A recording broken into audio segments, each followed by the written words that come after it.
औज़ुबिल्लाहि मिनश्शैतानिर्रजीम बिस्मिल्लाहिर्रहमानिर्रहीम।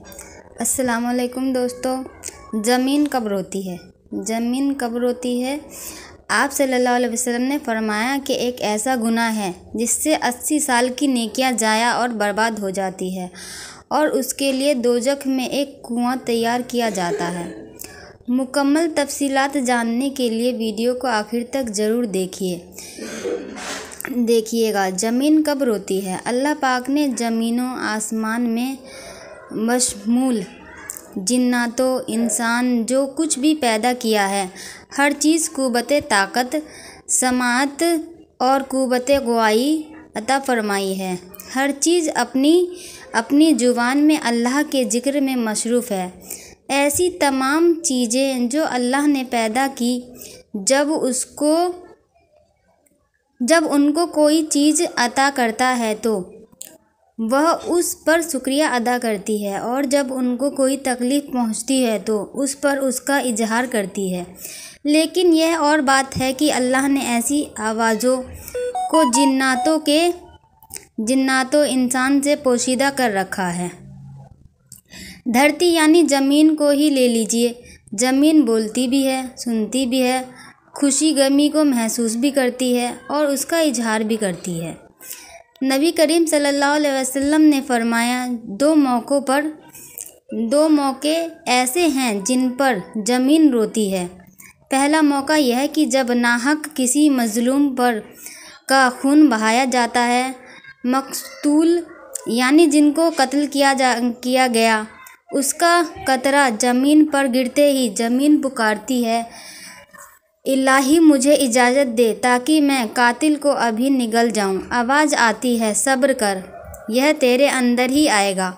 दूसरा मौका यह है कि जब जानी जिना इर्तिकाब करने के बाद गुस्ल करता है तो पानी का पहला कतरा ज़मीन पर गिरता है तो ज़मीन ज़ारो कतार रोती हुई कहती है, इलाही मुझे इजाज़त दे ताकि इसे मैं निगल लूँ। आवाज़ आती है, थोड़ी देर सब्र कर, यह तेरे पास ही आएगा। जिनाकारी एक बदतरीन लानत, ज़िल्लत और पस्ती की अलामत है।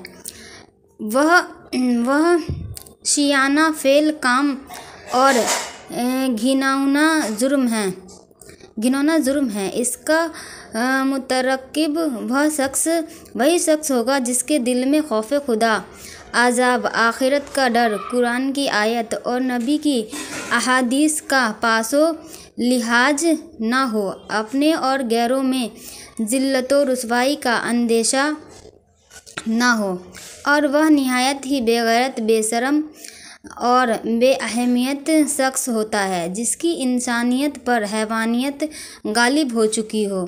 कुरान करीम ने जिना तो क्या उसके करीब जाने से भी मना फरमाया है कि उस बदकारी के पास ना जाओ, बेशक वह बेहयाई और बहुत ही बुरा रास्ता है। यानी जिना खुद भी कभी बुरा और उस तक पहुंचाने वाले काम भी कभी तर है और 1000 बार मुअज़्ज़म के लायक है। लोगों की रूहानी पाकीज़गी और अखलाकी तहारत के भी मुनाफा खिलाफ है। रूहानियत के चेहरे पर एक बदनुमा दाग है और मुआशरे में रहने के एतबार से भी नाकाबिले नफ़रत है। हज़रत अबू हुरैरा रज़ियल्लाहु ताला अन्हा से रिवायत है कि हुज़ूर सल्लल्लाहु अलैहि वसल्लम ने इरशाद फरमाया, औरत किसी कौम में नाहक उसको दाखिल कर दे जो उस कौम का हिस्सा ना हो, यानी जिना किया और उसे औलाद पैदा हुई, तो उसे अल्लाह की रहमत का हिस्सा नहीं मिलेगा और अल्लाह ताला उसे जन्नत में दाखिल नहीं फरमाएगा। हज़रत अब्दुल्लाह बिन अब्बास रज़ियल्लाहु ताला अन्हा से रिवायत है कि रसूल करीम सल्लल्लाहु अलैहि वसल्लम ने इरशाद फरमाया, जिस कौम में जिना और सूद आम हो जाए तो बेशक उस कौम ने अपने लिए अल्लाह के अज़ाब को हलाल कर लिया। हज़रत उमर बिन आस रज़ियल्लाहु ताला अन्हा से रिवायत है कि नबी करीम सल्लल्लाहु अलैहि वसल्लम ने इरशाद फरमाया, जिस कौम में जिना आम होगा वह कहत में गिरफ्तार होगी, और जिस कौम में रिश्वत का चलन होगा वो रोब में गिरफ्तार होगी। हज़रत बरीदा रज़ियल्लाहु ताला अन्हा से रिवायत है कि रसूल अकरम सल्लल्लाहु अलैहि वसल्लम ने इरशाद फरमाया, सातों आसमान और सातों ज़मीन बूढ़े जानी पर लानत करती है, और जानियों की शर्मगाह की बदबू जहन्नुम वालों को इज़ा व तकलीफ़ देगी। दूसरी जगह नबी करीम सल्लल्लाहु अलैहि वसल्लम ने फरमाया, जिना से 6 बातें ज़ाहिर हो जाती हैं, 3 दुनिया में और 3 आखिरत में। दुनिया में जानी का चेहरा सियाह काला हो जाएगा, उसके रिज़्क में तंगी कमी आ जाएगी और उम्र में बरकत निकल जाएगी। आखिरत में अल्लाह ताला की नाराज़गी में गिरफ़्तार होगा, हिसाब किताब में सख्ती होगी, अरशाए दराज तक दोज़ख में रहेगा, बशर्ते कि ईमानदार हो, वरना हमेशा हमेशा उसका ठिकाना दोज़ख होगा।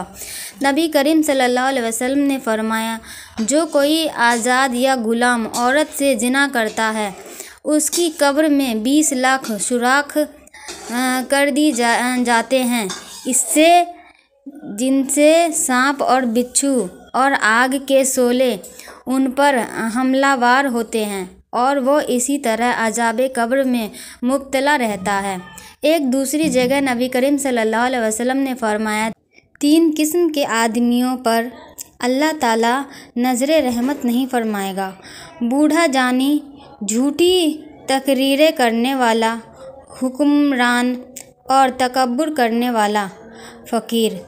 सैयद आलम सल्लल्लाहु अलैहि वसल्लम ने इरशाद फरमाया, जिसमें से 80 साल की नेकियां बर्बाद हो जाती हैं और दोज़ख में एक कुआं जानिए के लिए तैयार किया गया है, जिसमें उन्हें अंजाम दिया जाता रहेगा, उसका नाम हादिया है, और उससे अगर एक ज़र्रा निकालकर दोज़ख के दूसरे हिस्से में डाल दिया जाए तो वह उससे जल जाए। किसी इंसान का कत्ल करना कितना बड़ा और कबी अमल है। अहादीस सुन लीजिए। हज़रत अबू सैयद खुरदरी और हज़रत अबू हुरैरा रज़ियल्लाहु ताला अन्हा से रिवायत है कि हुज़ूर नबी करीम सल्लल्लाहु अलैहि वसल्लम ने एक मोमिन के कातिल की सज़ा जहन्नुम बयान करते हुए इरशाद फरमाया, अगर तमाम आसमान और ज़मीन वाले किसी एक मोमिन के कत्ल में शरीक हो जाएं भी, यकीनन अल्लाह ताला उन सबको जहन्नुम में झोंक देगा। कत्लो गारत गिरी, खून खराबा, फितना व फसाद और नाहक खून बहाना इतना बड़ा जुर्म है कि क़यामत के दिन अल्लाह ताला ऐसे मुजरिमों को सबसे पहले बेनकाब करके केफ़रे किरदार तक पहुँचाएगा। हज़रत अब्दुल्ला बिन मसऊद रज़ियल्लाहु ताला अन्हु बयान करते हैं कि हुज़ूर नबी करीम सल्लल्लाहु अलैहि वसल्लम ने खून रेज़ी की शिद्दत बयान करते हुए इरशाद फरमाया, क़यामत के दिन सबसे पहले खून रेज़ियत का फ़ैसला सुनाया जाएगा। हज़रत अब्दुल्ला बिन उमर रज़ियल्लाहु ताला अन्हा से रिवायत है कि नबी करीम सल्लल्लाहु अलैहि वसल्लम ने खून खराबा और लड़ाई झगड़े के तबाह कुन नतीजों से ख़बरदार करते हुए फरमाया, कत्लो गारतगिरी इतना बड़ा जुर्म है कि अगर कोई फ़र्द या तबका उसमें एक मर्तबा मुलविस हो जाए तो फिर उससे निकलने का रास्ता नहीं मिलेगा। हज़रत अनस रज़ियल्लाहु ताला अन्हा से रिवायत है कि ताज रिसालत सल्लल्लाहु अलैहि वसल्लम ने इरशाद फरमाया, बड़े कबीरा गुनाहों में से किसी जान को नाहक कत्ल करना है। किसी मुसलमान को नाहक कत्ल करने वाला क़यामत के दिन बड़े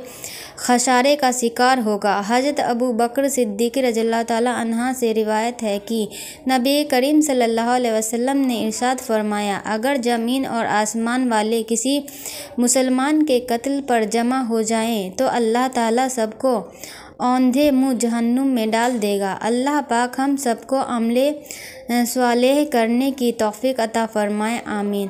वीडियो पसंद आए तो लाइक करें, शेयर करें और मज़ीद ऐसी वीडियो देखने के लिए चैनल को सब्सक्राइब करना ना भूलें। शुक्रिया। खुदा हाफिज़। अल्लाह पाक हम सभी को इल्म दीन सीखने, समझने और उस पर अमल करने की तौफीक अता फरमाए। आमीन।